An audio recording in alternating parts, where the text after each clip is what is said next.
Mesdames et messieurs, bonjour et bienvenue dans ce nouveau numéro d'On se dit tout. Je vous propose d'embarquer pour le monde des jumeaux. Cette relation si spéciale nous interpelle sur différents points. Comment respecter ce lien si fort tout en favorisant l'individualité de chacun? Comment créer le lien parental en double et en même temps? Deux spécialistes, pas comme les autres, sont là pour vous répondre. Et ensuite, notre interview santé sera consacrée à la prise en charge de la femme après l'accouchement par la kiné Shaima Slama. Restez avec nous pour les détails. À tout de suite.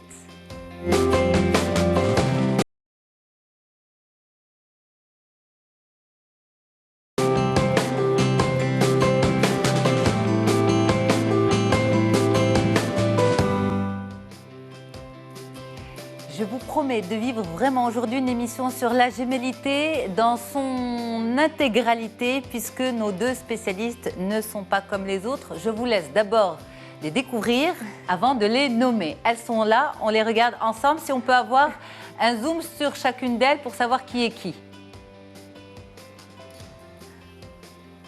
Et l'autre? Elles se ressemblent, c'est vrai, comme deux gouttes d'eau. Peut-être, elles sont jumelles et elles sont spécialistes. Ibtissam Benjeloun, bonjour. Bonjour. Merci beaucoup d'être là. Avec plaisir. Vous êtes psychologue, psychothérapeute familial. Et puis, en face de vous, votre jumelle. Oui, Benjeloun, bonjour. Bonjour. Vous êtes psychologue clinicienne. Exactement. C'est qui la plus grande? La grande sœur, c'est qui? C'est moi. De 10 minutes. De 10 minutes, d'accord. Alors, Je merci. lui dois respect. C'est vrai, ben on va le démontrer tout au long de l'émission. Merci beaucoup, mesdames, d'avoir accepté de jouer le jeu dans l'émission, de parler de la gémellité et peut-être même de la dépasser. On va voir s'il faut la dépasser, au contraire, il faut continuer à la cultiver, même plusieurs décennies après. Avant d'en parler sur le plateau, on voit ce qu'en pense la rue à travers ce micro-trottoir. À tout de suite. Il ne faut pas les habiller de la même manière. Surtout s'ils sont deux garçons ou deux filles. Pour les différencier, je vous dis, simplement. Ce sont des êtres normaux, ils sont venus ensemble, mais chacun a besoin d'évoluer de son côté. Alors chez moi, j'avais deux jumeaux, exactement, les deux jumeaux à l'âge de 5 ans. Vrai, c'est des vrais jumeaux, c'est vrai, des vrais jumeaux. Alors ils étaient dans la même école, ils ont les habits, ils s'habillaient de la même manière. Le premier était facile, le deuxième, non. Actuellement, il est difficile. Non, je ne suis pas d'accord. Peut-être que ça plairait à l'un, ça ne plairait pas à l'autre. Je ne sais pas, c'est une question de goût. C'est psychologique pour les Marocains qui traitent les jumeaux, les vrais jumeaux, je dirais les vrais jumeaux de la même manière. Et c'est l'amour derrière tout ça. Il y a beaucoup de choix. L'essentiel, c'est de ne pas créer une jalousie entre les deux. C'est ça ce qui est. Mais il ne faut pas les mécaniser, les mettre jumeaux, c'est-à-dire c'est la même chose en tout. Jumeaux, c'est la même chose fois deux. Oui ou non? Est-ce qu'il faut les habiller de la même manière, respecter l'individualité de chacun, au contraire cultiver cette gémellité? Nous allons discuter de tout cela au fur et à mesure de cette émission. Mais d'abord, peut-être... Alors, je vais vous poser une question très indiscrète. Vous avez des jumeaux à votre tour? Alors nous, on a une famille de jumeaux, c'est-à-dire que mon grand-père est jumeau. D'accord. Ma mère a des sœurs jumelles. Ma mère a eu des jumelles, donc nous deux. Et puis ma sœur, notre sœur, a eu des jumelles. Mais vous deux, non. Non. Alors c'est rare que les jumeaux aient des jumeaux. C'est plutôt dans la fratrie. D'accord. Voilà. Alors, une grossesse, l'arrivée des jumeaux, une grossesse avec deux bébés, c'est déjà une particularité. On donne la parole à la grande sœur. Oui, Alors, c'est une particularité, oui et non, parce que je pense qu'avoir des bébés, que ce soit un ou deux, c'est une expérience unique. Mais c'est vrai que la particularité d'avoir une grossesse multiple, que ce soit 2 ou 3 ou 4, c'est particulier parce que ça demande des préparatifs spéciaux, ça fait peur, ça inquiète. Et en même temps, ça appelle toutes les questions qu'une maman d'un enfant unique peut se poser. Mais c'est en même temps une préparation, on va dire, une appréhension. Et peut-être c'est surtout l'arrivée qui est la plus délicate, parce que c'est s'occuper de deux bébés en même temps. En fait, déjà, dans l'annonce, il faut l'annoncer différemment parce que toute maman, elle a en tête, quand on veut tomber enceinte, on n'imagine pas qu'on va en avoir 2. On imagine, il y a un enfant imaginé et on n'en imagine qu'un. Donc déjà, lorsqu'on te l'annonce, c'est déjà, on se prend un espèce de choc quand même au départ. Et après, il faut le temps de faire le deuil de cet enfant imaginé et de s'adapter à la nouvelle situation qui est en même temps hyper excitante. On a l'impression, cette maman et le papa, ils ont l'impression d'être uniques, ça les renarcissise, ils ont l'impression d'être vraiment spéciaux et d'être forts. Ils ont réussi à en faire 2 en même temps. Surtout pour les papas. Voilà, pour les papas, ils sont encore plus fiers. Et en même temps, une grande inquiétude. Comment on va faire? Et comme tu disais, oui, c'est vraiment toute une organisation qui va changer. La chambre, l'argent, ça coûte plus cher, un enfant, exactement. 2 enfants. Le couple aussi, oui. Les frères et sœurs, la famille, la maison, tout change. Mais le couple, oui, c'est intéressant, tu peux terminer l'idée. Déjà, vas-y. Le couple, c'est vrai qu'avoir 2 enfants, ça bouscule vraiment. Ça laisse plus beaucoup de place ni à la maman, ni au couple, ni parfois même aux frères et sœurs. Et le couple se sent vraiment déstabilisé. Et il y a un effet de choc au départ. On peut même parler de sidération. Ouais. Et je pense qu'au bout d'un certain temps, ça devient idéalisé. Pendant la grossesse Oui. Pendant la grossesse. Je pense qu'avant, ça faisait très peur, c'était vécu comme une punition. Aujourd'hui, je pense que toute grossesse gémellaire est vécue comme quelque chose d'idéal, presque de magique. Mais en même temps, cette histoire de couple, le couple est quand même, on va dire, peut être bouleversé même par l'arrivée d'un seul enfant. Et souvent, il l'est. Donc, 1, 2... Oui. En fait, on va voir qu'avec l'arrivée de jumeaux, il y a des différences, mais en fait, il y a beaucoup de similitudes avec la grossesse ou l'arrivée d'un enfant. Sauf qu'il y a des petites différences dans l'intensité, dans l'organisation. On est fatigué le couple, plus. Voilà. On doit s'organiser même quand on a un enfant. Moi, je parle que de fatigue et de sommeil. Et bien là, c'est 2 fois plus. C'est 2 fois plus d'organisation. Comme disait notre maman, elle disait, les gens, ils lui disaient, oh, tabarakallah, c'est magnifique, tu as de la chance d'avoir des jumeaux, c'est beau. Ma mère, elle leur disait, oui, c'est toujours beau pour les autres, mais c'est pas beau pour ceux qui les ont à la maison. Et après, plus on grandit. Mais en même temps, c'est difficile, oui, mais c'est aussi magique et c'est plein de surprises. C'est fascinant. Et c'est fascinant, c'est ça. Alors, on va parler justement de cette fusion gémellaire. C'est quoi exactement ? Alors la fusion gémellaire, on parle vraiment, il y a tout un fantasme autour de cette fusion, parce qu'on va imaginer, voilà, quand elle a mal, l'autre va le sentir, quand ils sont absents. C'est vrai ça ou pas ? Non, pas forcément. Par expérience, pas forcément. Par expérience, pas forcément. En fait, il y a eu plusieurs études qui ont été faites, mais ça n'a pas été vraiment prouvé scientifiquement parlant. Cette fameuse télépathie, je ne sais pas quoi en faire, mais c'est vrai que... Pour finir ce que tu disais, fusion égale un partage très, très spécial des émotions, du ressenti. C'est vrai que les jumeaux se comprennent sans rien dire. Ils se comprennent dans les yeux. Il y a une forme d'empathie très importante qui s'installe entre eux. Ils n'ont pas besoin de se dire les choses pour se comprendre. Et c'est vrai que c'est le partage d'émotions, la compréhension de l'autre qui est plus forte qu'avec un autre frère et sœur. Et même qu'avec les parents. Et on va le voir, je pense, dans une autre question. Et c'est vrai que la relation entre frères et sœurs, elle est tellement particulière que même avec les parents, on se sent moins compris qu'avec le frère jumeau. Il y a vraiment quelque chose de très particulier. Mais ça, c'est pour ce qu'on appelle vrai faux jumeaux, la même chose ? Alors, à travers votre pratique, vous avez dû rencontrer d'autres formes de gémellité ? Il y a plusieurs gémellités. Il y a les faux jumeaux, les vrais jumeaux. Il y a les faux jumeaux qui ont le même sexe et les faux jumeaux qui ont 2 sexes différents. Et la différence, elle est surtout là. Parce que de toutes les manières, quand on est jumeaux, faux, vrai, sexe pareil ou pas pareil, il y a quelque chose de spécifique et de spécial qui se fait. Parce qu'il ne faut pas oublier, on vit dans le ventre déjà un partage. Un contact, un partage. Il y a déjà des espèces d'aménagements entre les 2 bébés dans le ventre de la maman.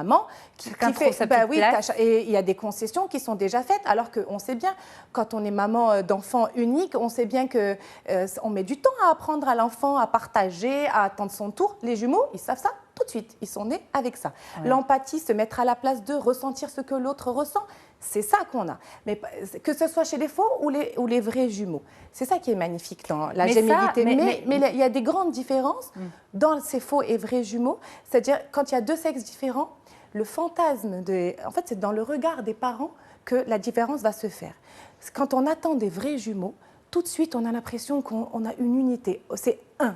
Et on va les regarder comme une seule entité, comme s'ils étaient le un bloc. Alors que quand on attend des faux jumeaux de sexe différents, l'attente n'est pas la même. Donc on les regarde différemment. On se dit, c'est un frère et une sœur. Une sœur, exact. Donc forcément, notre comportement avec eux, après, des parents, il diffère. Il ne les voit pas comme un bloc. Donc forcément, il leur donne plus le droit d'être deux personnes différentes, avec deux personnalités différentes, alors que quand on attend des vrais jumeaux, le fantasme fait que tout de suite, on va les voir comme c'est beau, on ne veut pas les séparer, on va toujours les laisser ensemble et cultiver cette fusion. Finalement, en fait, c'est les parents, les adultes, l'extérieur qui créent encore plus cette fusion. Elle est réelle, elle est vraie. D'ailleurs, dans la science, on parle de fusion à partir de l'âge de 3 mois jusqu'à l'âge de 2 ans. On parle d'une fusion qui est presque indispensable pour le développement de l'enfant, des jumeaux. Mais c'est vrai que cette fusion, elle est encore plus accentuée par le regard et le fantasme de l'autre. Surtout quand ils sont vrais jumeaux. C'est l'adulte, c'est l'extérieur qui nourrit, qui accentue. Alors, Sam disait il y a quelques instants, quand c'est quand c'est des jumeaux de sexe différent, on leur laisse le droit d'être deux personnes différentes. Vous avez utilisé ce mot-là. Enfin, on leur laisse le droit. Et en même temps, vous dites, la fusion est là. Qu'on le veuille ou non, elle est là. Elle se crée dans in utero, dans le ventre de la maman. Alors, cette fusion, elle est positive. Mais par exemple, les vrais jumeaux, ils souffrent de quoi? Ils souffrent de ce non-droit de s'exprimer, d'être une personne? Alors, je ne dirais pas souffrir, parce que cette fusion est indispensable, comme je le disais tout à l'heure. Elle fait partie de leur développement et c'est comme ça qu'ils vont créer leur personnalité, qu'ils vont apprendre à être autonomes et à construire leur affirmation de soi. Il faut passer par cette fusion. Puis la deuxième étape, c'est la complémentarité, parce que chez les jumeaux, ça se fait en paliers. Il y a d'abord la fusion de 0 à 2 ans. Ensuite, de 2 ans à 5 ans, il y a la complémentarité. Et ensuite intervient l'autonomie. À partir de 5 ans. Oui. Et la complémentarité, en fait, elle est spécifique aux jumeaux là. Exactement. Et la complémentarité est très spécifique. C'est-à-dire qu'en gros, chez les... On sent que la grande, c'est plutôt petit Sam. Non, ce qui vient de se passer là, c'est que c'est très typique chez les jumeaux, c'est qu'on se complète. Voilà. On a un langage à nous et en fait, on se comprend tellement qu'on complète l'idée de l'autre. Parce qu'elle vous dit, oui, mais là, tu peux rajouter ça. Exactement.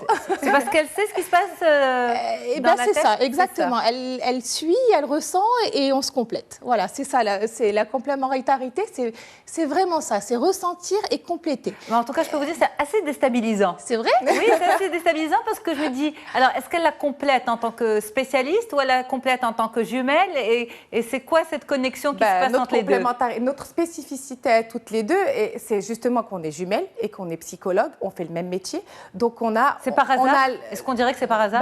D'abord, on ne devient pas psychologue par hasard. On devient psychologue parce qu'on a une histoire individuelle. Il se trouve qu'on est jumelles et qu'on a eu la même histoire. Donc, ça nous a donné la même envie. Et on s'est posé la question, on s'est dit, est-ce qu'on va devenir psychologue? On ne va pas être deux psychologues jumelles quand même. Et aucune n'était prête à renoncer à ce qui allait la passionner, à ce qui nous passionnait. Donc, on s'est dit, on sera peut-être les premières jumelles psychologues. Ceci dit, on vit notre métier, mais de manière individuelle et complètement séparée l'une de l'autre. Vous n'avez pas le même cabinet? Si, on a le même cabinet, mais on a deux salles d'attente. Alors, il y a des moments très rigolos quand les patients arrivent et qu'ils la connaissent et qu'ils ne me connaissent pas. Quand j'ouvre la porte, ils me disent bonjour et en fait, je dis « Ah non, c'est pas moi, voilà, vous êtes le patient. » Ça crée un contact différent. Différent, c'est vrai. Alors, vous allez pouvoir aussi répondre aux questions de beaucoup de parents, au-delà des psys, mais aussi des jumelles que vous êtes. Premier point, les jumeaux, les vrais jumeaux, on a tendance à les habiller de la même manière, que ce soit entre 0 et 2 ans, que ce soit entre 2 et 5 ou que ce soit entre 5 ans et plus. En tout cas, tant qu'on a la main sur eux. C'est une bonne chose ou c'est pas très bien? En fait, au-delà de la carte postale. En fait, ça va faire suite à la question de tout à l'heure. Ouais. C'est-à-dire cette fusion, en fait, c'est ce que tu disais, oui, tout à l'heure, elle est dans l'imaginaire des parents. Et donc, c'est un fantasme. Donc, quand on a des vrais jumeaux, on a envie d'en faire un espèce de tableau. Et forcément, on se dit, ah non, non, non, il faut absolument les habiller pareil. Attention, il ne faut pas les différencier parce qu'on risque de casser quelque chose chez eux. On imagine qu'on va leur faire mal et que cette séparation va être très douloureuse. Exact. Donc, il faut en sorte, les parents, et à mon sens, ce n'est pas à tort, de les voir comme un bloc, comme un tout, de jamais vouloir les séparer, donc de les habiller pareil, de les mettre dans la même classe, dans la même école, les mêmes activités parascolaires. Et du coup, ils ne leur permettent pas cette singularité. Qu'est-ce que je veux dire par singularité? Mais en même temps, vous avez dit pas à tort. À tort, moi j'ai dit à tort. À tort, Si, à tort, pardon, parce j'avais qu'ils ne mal leur donnent pas entendu. le droit, comme ça, ils ne leur donnent pas le droit à la singularité. Chenille, c'est quoi la singularité? C'est le fait d'avoir le droit d'être une personne à part entière. Les jumeaux qui sont l'individualité, l'affirmation de soi en tant qu'une personne. Les jumeaux, quand on les habille toujours de la même manière, ou qu'on les amène toujours, ils font tout pareil. Ça crée, on les force à encore plus accentuer cette fusion qui fait qu'ils se sentent la moitié de l'autre. On ne se sent pas complet sans l'autre pendant cette phase-là. Et cette phase-là, c'est de 0 à 2. Et ça peut durer plus si les parents accentuent par la fusion et habillent pareil et mettent dans la même classe. C'est pour ça que... À la limite, entre 0 et 2, c'est pas grave. Parce qu'ils sont dans la phase de la fusion. Entre 0 et 2, ça se fait, et c'est même pas que c'est pas grave, ça se fait et ça se fera. C'est obligatoire. Parfois, ça passe inaperçu et parfois, c'est vraiment flagrant. Mais ça se fait, c'est obligatoire. Parce que c'est une étape de développement des jumeaux. Oui, et c'est vraiment une étape même nécessaire. Et c'est nécessaire parce que ça crée leur lien gémellaire et ce lien gémellaire fait partie de leur individualité et de leur future personnalité. Ils ont quelque chose de particulier. Il ne faut pas séparer des jumeaux entre 0 et 2 ans? Alors ça, c'est vraiment la question qui se pose et qui se posera encore. Est-ce qu'il faut les séparer ou il ne faut pas les séparer? Est-ce qu'il faut les mettre dans des classes différentes ou pas? Alors, il y en a qui... Il faut les mettre dans le même lit. Par exemple, vous avez des jumeaux entre 0 et 2 ans. Est-ce qu'on les fait dormir dans le même lit déjà ou chacun dans son lit? Alors, je vais répondre d'une autre manière. En fait, tout dépend de ce que les parents veulent et ce dont ils ont besoin. Pour compléter ce qu'elle disait tout à l'heure par rapport à la maman et au papa, en fait, il y a un fantasme, il y a une peur, etc., mais il y a aussi une culpabilité. Et souvent, chez les parents, ils ont besoin de vivre les jumeaux de manière égalitaire. Ils ne savent pas les différencier parce qu'ils ont peur de faire une différence et de les différencier et donc d'être injustes avec l'un ou avec l'autre. C'est pour ça qu'ils vont avoir tendance à les unir eux-mêmes encore plus et de les voir comme une entité parce qu'ils ne savent pas comment faire la différence. Mais sincèrement, elle et moi, on pense qu'il faut différencier pour l'avoir vécu. Il faut différencier, pourquoi pas dès le départ, dans des lits séparés et pourquoi pas même dans des chambres séparées. C'est pas indispensable. C'est pas parce qu'on va pas les séparer ils vont pas construire leur individualité. Mais c'est vrai que ça aide les parents à les vivre différemment et à les ressentir différemment. Et moi, à travers ces 2 chambres, par exemple, ce que j'apprécie, c'est que finalement, les parents ils vont aller voir un, puis l'autre, et ils vont les vivre de manière individuelle et leur donner un temps spécial à chacun. Donc, comme un autre enfant lambda, quoi. Exactement. Toute l'importance du sujet, elle réside exactement dans cette idée. C'est, en fait, à la naissance des jumeaux, les parents, surtout les vrais jumeaux, ça arrange les parents quelque part de les voir comme un 1. Parce que, comment est-ce que je vais vous donner le sein à celle-là et l'autre, elle attend? Pourquoi commencer par celle-là et l'autre, elle attend? Je vais acheter des habits. C'est déjà assez embêtant parfois de faire des choix d'habits. C'est plus simple d'acheter la même chose. C'est plus simple de les mettre dans la même activité parascolaire parce que je ne vais pas aller emmener un au tennis et l'autre à la danse. Et du coup, ça crée un espèce de bloc qui les arrange, et eux, les parents, mais du coup, ça n'offre pas aux parents cette possibilité de les voir comme 2 personnes différentes. Si, par exemple, ce que proposait Wim, pour moi, c'est essentiel, en tant que psychologue, mais aussi en tant que jumelle, c'est qu'ils aient chacun leur chambre, ça pourrait permettre à cet enfant d'être vu par leurs parents comme une personne. Alors que quand les parents ils arrivent et ils lisent l'histoire aux 2, ils font tout à 2, pour les 2, tout le temps, et ben ça agrandit cette sensation chez le jumeau d'être la moitié de l'autre et pas une personne. Et toute la problématique chez les jumeaux, c'est qu'ils ne se sentent pas une personne. C'est la singularité. Le je, J-E, il met du temps à s'installer quand on est dans cette vision-là, dans cette fusion-là, et quand elle est encore plus accentuée par le comportement des parents. Il ne faut pas arriver au stade du miroir presque, c'est-à-dire à force d'accentuer cette fusion, on peut arriver à se voir comme un double de l'autre. Alors que c'est malsain? Le stade du miroir, se voir comme un double, oui, ça peut être pas malsain, mais pas permet facile, pas pas facile pour pouvoir après arriver à cette fameuse affirmation de soi, individualité, construction de sa propre personnalité et donc finalement construction de sa propre vie. Oui, tout à fait. Parce qu'à l'âge de 12-13 ans, à l'adolescence, après cette fameuse autonomie, chacun va avoir sa vie, ses relations extérieures, ses activités et ce besoin, parce qu'en fait les jumeaux, au bout d'un moment, ils ont besoin de se vivre indépendamment de l'autre.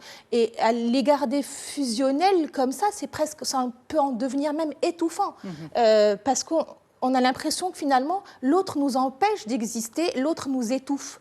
Il ne faut pas arriver à ça, il faut laisser... Est-ce qu'il arrive que les parents essayent justement de séparer les jumeaux, mais qu'au contraire, que ce soit eux qui aient besoin l'un de l'autre? Est-ce que les jumeaux ont besoin les uns des autres? Les uns des autres, l'un de l'autre. L'un de l'autre, émotionnellement. Oui, c'est ce que je disais. Oui. Tout à l'heure, la fusion, elle est nécessaire. C'est une phase obligatoire de 0 à 2 Mais ans. au-delà de 2 ans. Et au-delà de 2 ans, il faut le faire intelligemment avec l'enfant. C'est-à-dire, on ne sépare pas parce que c'est une décision parentale. On le fait en communication avec l'enfant. On le fait avec leur accord. Aux jumeaux. On leur dit, voilà, c'est important pour vous que vous soyez ensemble tout le temps. Moi, je vous propose pour que vous puissiez pas, pour qu'on vous embête pas, qu'on vous appelle pas toujours et les jumeaux et qu'on vous compare pas et que les maîtresses, elles vous voient comme une personne toute seule, avec ta différence, que tu as le droit d'être une personne. Je vous propose d'être dans 2 classes différentes. De toutes les manières, vous aurez des moments, après, vous allez vous manquer et vous aurez du plaisir à vous retrouver à la fin de la journée. On se manque, en étant jumeaux, on se manque plus qu'avec un frère et une sœur Nous, par exemple, à l'école, quand on était petite, on s'attendait pendant la récréation. On avait du mal on était dans 2 classes différentes, mais on se donnait rendez-vous à la récréation. Mais en même temps, on appréciait dans 2 classes différentes. En fait, on avait des moments où on avait la possibilité d'être un, donc de pouvoir jouir de ce plaisir d'être quelqu'un à part entière. Et en même temps, il y avait cette moitié qui, de temps en temps et par moments, nous manquait et on l'a retrouvée en récréation. Parce que c'est une moitié sécurisante, en fait. Cette moitié. Une jumelle, c'est comme une super meilleure copine. C'est encore... moi, en tout cas, moi, je dis que c'est encore mieux. C'est encore mieux. Ouais, c'est vraiment particulier. C'est quelque chose... C'est vraiment une sécurité. C'est la personne qui me comprend sans même que je dise un mot. Et justement, les parents et la fratrie, parce que c'est important de parler aussi de ça, c'est les frères et sœurs des jumeaux. Nous, on a 3 sœurs. On est très, très proches de nos sœurs, mais la relation des parents ou des frères et sœurs, c'est pas, ils se sentent un petit peu exclus. Oui. Alors, après, en devenant adulte, on a appris à moins exclure les autres et à les intégrer. Mais c'est vrai qu'il y a les jumelles ou les jumeaux et les autres. On vous appelle encore les jumelles? Oh oui. Oui. Mais parce que c'est un fantasme. Quand on voit des jumelles, il y a une fascination de tout le monde, en fait. Fais voir si vous ressemblez, etc. Et parfois, on a l'impression d'être traité comme de tableaux et qu'on va nous voir et de chercher la différence. C'est comme le jeu de chasser l'intrus. Moi, j'aimerais bien, si vous le permettez, que le réalisateur vous mette vraiment en image côte à côte pour qu'on puisse... Mais nous, on a cultivé la différence avec vous avez cultivé la différence. Vous ressemblez, mais vous n'êtes pas comme 2 gouttes d'eau, hein, quand même. Non. Mais il y a des photos de quand on était petite où moi-même, je ne me reconnais pas. Oui. Voilà. C'est déstabilisant de ne pas se reconnaître ou c'est pas grave? Non, ça y est, on s'y est fait. Mais n'empêche qu'il y a parfois quelques photos où on peut se voir et je me dis qu'est-ce que je ressemble à petit Sam ici. Ne serait-ce que hier soir, ma fille qui me disait maman, là, tu ressembles à Tati. Oui. Et parfois, nos enfants, il y a des petites blagues comme ça, des petites anecdotes où il y a des fois mon fils qui a parlé à petit Sam en lui disant « Maman, tu sais, machin, le petit cousin, il m'a embêté. » Et à un moment, je lui dis « C'est vrai, il t'a embêté, ton cousin ?»« Oui, machin. » Et je dis « C'est maman ou c'est Tati ?»« Non, maman, il était... Lui-même, mais c'est très, très rare. Mais c'est rare. Ouais, c'est vrai. Mais c'est toute la beauté de la gémellité. Mais... ce qu'on veut dire et ce à quoi vraiment on s'attache dans notre cabinet avec nos patients et quand on a beaucoup de parents d'enfants jumeaux qui viennent demander conseil, c'est vraiment favoriser ce lien parce que ne le cassez pas, il est magnifique, il est unique et on ne peut pas aller à contresens de ce lien. Mais par contre, essayez de favoriser l'individualité. Ok, mais justement, on va, si vous le permettez, essayer de développer ça. Vous l'avez dit, il y a 3 étapes primordiales de développement. Il y a la phase fusionnelle entre 0 et 2, on va dire, elle commence in utero et elle est là. Elle s'impose, on va dire, aux parents.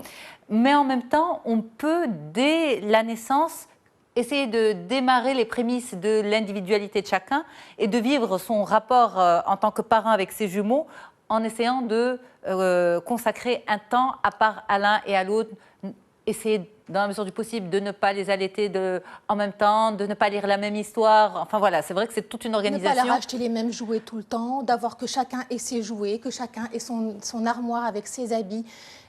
De leur donner aussi la possibilité de croire, de savoir qu'ils ont aussi des choses qu'ils possèdent à eux seuls. De ne pas comparer. Et des goûts différents, ils ont le droit. Et de ne pas comparer les étapes de développement. Ah oui, mais ça, Oui, de toutes ça, les manières, quel que soit X, avec les enfants, il ne faut jamais comparer les frères et sœurs entre eux. Ni les Mais mettre là, en c'est encore pas moins facile, les jumeaux. Quand on en a deux, celui-là, il arrive à se lever, celui-là, pas encore, celui-là, il marche, celui-là, pas. Ça serait créer de la compétition. Et sincèrement, ça, par contre, je mettrais le mot malsain. Créer de la compétition entre deux frères ou sœurs jumelles, c'est pas bon. Parce que c'est les obliger à être comme l'autre. Alors que là, il crée une différence. Et s'il y en a un qui est meilleur en maths et l'autre meilleur en français, on ne va pas lui dire pourquoi ton frère ou ta sœur. Chacun a ses compétences dans le domaine qu'il prédit lui-même ou qu'il préfère. Il a ses droits, il a ses goûts aussi. Il a aussi, par rapport au caractère et au tempérament, ils ont des particularités. Et tout le travail de parents, c'est justement être dans cette observation, dans cette distance et dans ce recul, de bien les observer et leur donner le droit d'être différents et de leur reconnaître cette différence et de leur dire vous êtes aussi différents, vous vous ressemblez, mais en même temps vous êtes différents. Et ça va apaiser ces jumeaux, parce que c'est leur donner le droit d'être des jumeaux et de vivre cette nature-là. Et c'est une particularité, mais en même temps de leur dire, mais vous êtes aussi comme les autres, vous avez des particularités, et on vous voit comme des sujets à part entière, indépendamment de ton frère et ton mais cette observation-là, celle-là, elle n'est pas évidente pour tous les parents.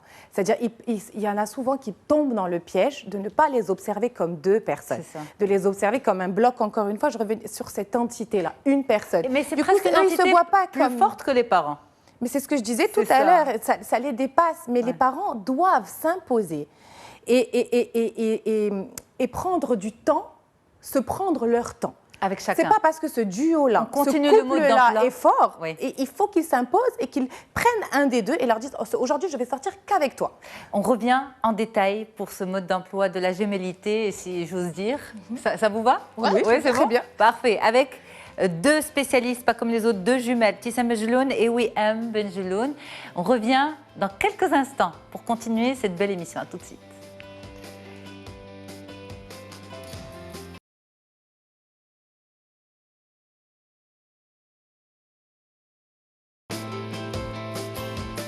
On continue sur Médien TV, on se dit tout, un numéro consacré à la gémellité. La gémellité, ce monde mystérieux que deux spécialistes nous décryptent, deux spécialistes, deux psychologues, deux jumelles aussi. Merci beaucoup Tissam et Wiham Benjeloun, psychologue, psychothérapeute. Alors Tissam Benjeloun, psychologue, thérapeute familial, et Wiham, vous êtes psychologue clinicienne. Merci beaucoup mesdames. On continue, donc on a dit, et on va redire en fait tout ce qu'on a dit, mais on va le redire en détail. Oui. Mais on a dit vraiment des choses qui sont très importantes pour le vécu des jumeaux, pour préserver leur singularité dans cette fusion. C'est qu'une fusion entre les jumeaux est nécessaire et elle s'installe qu'on le veuille ou pas. Mais par contre, ce qu'il faut les aider à faire, c'est à cultiver leur singularité. Ils en ont besoin. Et les parents aussi ont besoin de vivre chaque jumeau comme un enfant à part entier et pas comme une entité. Alors, vous l'avez dit, entre 0 et 2 ans, la fusion est là, qu'on le veuille ou non. Entre 2 et 5 ans, c'est la complémentarité. Et on rappelle juste que, vous l'avez dit d'emblée, n'essayez pas du tout de les habiller de la même manière. Déjà, ça c'est vraiment, on va dire... idéalement, oui. Idéalement, oui. Ce qui est récurrent. Ne pas les habiller de la même manière, mais ça ne veut pas dire ne pas utiliser les mêmes vêtements pour les deux. Exactement. Oui. Nous, on avait un placard pour deux, il était grand. Parce qu'on achetait des habits, c'était même pas la peine d'acheter 2 vestes, il y en avait une, c'était super, et du coup, on avait plus d'habits l'une pour l'autre, quoi. Exact. Mais ça, c'était plus grand. Mais toute plaisanterie mise à part, quand on habille de la même manière, ce que tu disais tout à l'heure, l'effet miroir. Et l'effet miroir n'aide pas l'enfant, donc ce jumeau, à se sentir différent et à être J-E, moi. Je suis Tissem, elle est Wiham, 2 personnes différentes. On n'est pas un bloc. Et quand on s'habille de la même manière, quand on dort dans la même chambre, quand on dort dans le même lit, pour moi, ça c'est... Ou on va dans la même classe, du coup... on a les mêmes amis en général? Alors là, oui, c'est vrai que ça... c'est une bonne question. Alors, c'est une bonne question parce que vraiment, le sujet de la relation sociale il est très particulier chez les jumeaux. C'est pas toi qui me diras le contraire, je pense. Parce que au départ, quand on est un enfant, on a l'impression que les amis, ça va être un double du jumeau. C'est-à-dire qu'en fait, on a envie de développer la même force relationnelle qu'avec le jumeau. Donc, on va en faire devenir un jumeau aussi. Et donc, il y a ce point. Et ça ne marche pas. Ça étouffe l'autre. L'ami. Et d'ailleurs, même social et puis amoureux, il y a aussi ça. Oui. C'est-à-dire que ce n'est pas évident pour le futur conjoint de la jumelle ou du jumeau de venir et de s'imposer et de trouver sa place. Même les amis, c'est pas évident de trouver leur place au sein de ce duo. Parce que ce duo, il est fort. Et puis, il attend quelque part des relations fortes. Et il va essayer de plaquer sur l'autre la même attente que ce qu'il a avec le jumeau. Sauf que tu ne peux pas attendre de l'autre qu'il te donne la même chose. Et ça d'une part, mais en même temps, est-ce que vous laissez une brèche à l'autre pour rentrer? Est-ce que vous laissez une place à l'autre? Justement, tout dépend de l'éducation. C'est-à-dire que si on a des parents qui élèvent les jumeaux de manière fusionnelle et qui encouragent cette fusion, la relation, elle est tellement en face à face qu'ils ne savent pas faire rentrer des gens à l'extérieur dans cette union-là. Il y a une autosuffisance. Exactement, c'est le terme. Il y a une autosuffisance. Par contre, c'est vrai que plus on va développer l'individualité de chacun, les espaces de chacun, plus en fait ça devient naturel pour le jumeau de laisser rentrer l'autre, de laisser une place à l'autre, de voir l'autre comme différent de lui-même. Parce que si on lui dit que forcément, s'il grandit avec l'idée que l'autre c'est une photocopie de moi, ben donc l'ami doit aussi être une photocopie de lui-même. Ou le conjoint, ou même le frère et sœur. Et donc du coup, ça devient... C'est là où la perturbation, même à l'âge adulte, peut s'installer. Et les confusions, et qu'il faut faire un travail. On a beaucoup de jumeaux qui arrivent à l'âge adulte, ne sont pas encore séparés. Oui, bien sûr. Alors, vous avez évoqué l'histoire du dominé-dominant dans la relation des jumeaux. C'est quoi exactement? Il y a toujours un leader et un suiveur? Alors oui et non, mais disons que naturellement ça se fait, c'est-à-dire que comme la relation elle se fait comme ça, en face à face, cette fameuse complémentarité, c'est qu'il y en a un qui va vouloir être acteur et comme ils ne sont pas encore défusionnés complètement, et bien, quand un est acteur, l'autre automatiquement se met en spectateur. Okay. Mais ce n'est pas toujours le même qui est acteur qui reste acteur et l'autre qui est spectateur. Ça peut changer. Mais cette histoire-là, ça arrive vers quel âge? Si on devait suivre le processus... Dominant-dominé, ça c'est de tout petit jusqu'à l'adolescence et on commence à en sortir. Ce côté dominant-dominé, c'est le côté sain du dominant-dominé, comme dans toute relation humaine. Parfois, on va avoir ces dominants-dominés et comme tu disais, c'est interchangeable. Là où ça pose problème, c'est si on rentre dans un dominant-dominé où c'est toujours le même qui est dominant et c'est toujours le même qui est dominé. Là, les parents doivent vraiment observer la relation chez leurs jumeaux et veiller à ce que ce ne soit pas toujours l'un qui a toujours le même rôle. D'accord. Parce que là, ça peut être dangereux. Sinon, il y en a un qui va être écrasé par rapport à l'autre et il y en a un qui va avoir des difficultés à s'individualiser. D'ailleurs, par exemple, ce que je voulais vraiment dire, c'est que dans les écoles, par exemple, où moi je travaille, j'ai par exemple des enfants, il y en a, c'est des jumeaux, et vrais jumeaux. Et il y en a un qui a envie d'aller vers les autres, qui va vers l'autre. Et l'autre, il est beaucoup plus suiveur dans le côté dominé. Ben, il ne laisse pas son frère aller vers l'autre. Dès qu'il voit que son frère va vers un enfant, il l'attire et il va faire une petite crise pour l'obliger à rester avec lui. Et ça, ben, ça bloque l'autre qui a cette envie d'aller vers les autres. Ça le bloque et ça le freine. Ouais. Donc, il faut vraiment être observateur. C'est pour ça que nous, en tout cas, dans ma casquette de psychologue en milieu scolaire, quand on me demande mon avis, je n'ai pas une réponse figée. Il n'y a pas de oui ou non. C'est du cas par cas. Mais par exemple, pour ce cas de couple de jumeaux, j'ai conseillé à la maman de travailler sur cette gémilité cette année pour que l'année prochaine, on installe une séparation des deux dans deux classes différentes. Parce que vraiment, ça bloque l'autre dans son développement. Est-ce que vous irez même peut-être jusqu'à conseiller une séparation des établissements à ce point? Non, pas à ce point. Pas à ce point. Non, parce que ça voudrait dire aussi se séparer même du domicile. Non, non, pas à ce point-là, mais c'est vrai que franchement, ce qu'elle a dit, c'est juste dans le sens où c'est vraiment du cas par cas. Par exemple, dans les cas des faux jumeaux, garçons et filles, Souvent, ce qu'on constate, c'est que la fille va prendre sous son aile le frère parce que les filles sont un peu plus dégourdies, elle va ramasser les affaires de son frère, elle va parfois faire les devoirs à la place de son frère. Donc là, finalement, le frère, au lieu de développer ses compétences, il va s'appuyer un peu sur sa sœur parce qu'il sait qu'il a une aide. Ouais. Ça rend pas service. Ça rend pas service. Donc du coup, c'est mieux de les séparer. C'est vraiment du cas par cas. Mais ça, on va dire, les faux jumeaux vivent moins fort la gémellité que les vrais. Je pense, oui. Ouais. Enfin, on pense. Parce qu'il n'y a pas encore une fois... le jeu est accepté sur le plateau. Mais ça, alors le jeu, c'est très important. Les jumeaux, et quand ils sont dans la fusion, ils mettent du temps à parler de jeu. C'est toujours et même nous, quand ils parlent de jeu, ils disent... Et il y a le on et il y a le jeu, mais le jeu, justement, par exemple, nous, il s'est installé pas facilement. Il s'est installé grâce à un travail qu'on a fait sur nous-mêmes, en thérapie, etc., pour créer cette séparation. Mais le jeu, c'est tellement important de se sentir jeu. Moi, par exemple, dans mon adolescence, je ne pouvais pas imaginer aller dehors dans la rue et aller faire des magasins toute seule, parce que j'avais l'impression de sortir avec la moitié d'un corps. C'est incroyable. Et qu'il me la fallait avec moi pour me sentir... J'avais l'impression que les gens me regardaient bizarrement comme si j'étais la moitié d'un corps dehors. Tu l'as dit tout à l'heure, c'est-à-dire que la fusion, c'est qu'une entité... On a l'impression que l'autre moitié fait partie de son entité à soi. C'est-à-dire qu'en gros, le moi est constitué d'une moitié de moi et l'autre moitié, c'est de l'autre. Et donc, quand elle est loin, quand l'autre est loin, et du coup, c'est une moitié qui est absente. Mais tout ça est éliminé ou atténué si les parents ont une approche différente dès le départ? Est-ce que c'est complètement éliminé ou c'est seulement atténué? Atténué, parce que de toutes les manières, la particularité des jumeaux, elle est là, elle est magnifique, elle est vraiment splendide. Moi, je remercie Dieu de m'avoir fait ce cadeau qui est... oui, tu as un beau cadeau, mais... C'est la première fois qu'elle dit? Non. Ok, je pense avoir l'exclusivité. Non, on sait se dire des choses de ce style.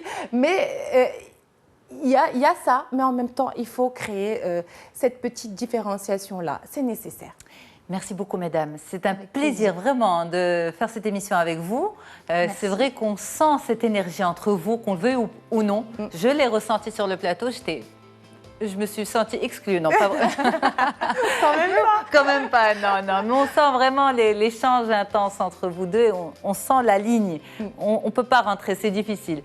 Merci beaucoup. Moi, je reste avec les téléspectateurs. Je rappelle, Tissem Benjeloun, psychothérapeute, thérapeute familiale. Oui, M. Benjeloun, vous êtes psychologue clinicienne. On peut retrouver cette émission sur mediantv.com. On enchaîne avec l'interview santé. À tout de suite.